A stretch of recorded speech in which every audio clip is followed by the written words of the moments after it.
Welcome to Chillin' 101. We hope this video helps. You begin here, open Google Slides and choose blank or a template to match your lesson. Once done, set the slide size to 16:9 and pick a theme so formatting stays consistent. Next, adjust master slides to lock fonts and header placement. This saves edits later. Make sure Drive Autosave is on and rename the file clearly for students.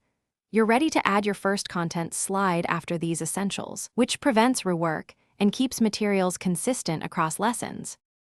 Now add and structure content so students follow your logic. You should use preset layouts for consistent hierarchy and combine text boxes with images or embedded videos. This helps diverse learners.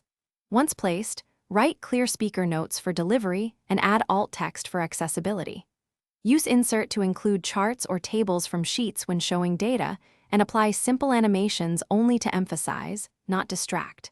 As you build, keep slide count reasonable, and group related ideas. Finish by sharing and delivering your lesson smoothly. You'll choose sharing permissions based on purpose, viewer for students, editor for co-teachers, and set comment options if you want feedback. When presenting, use presenter view to see notes while students see slides. Publish to the web for asynchronous lessons and confirm video/audio play correctly.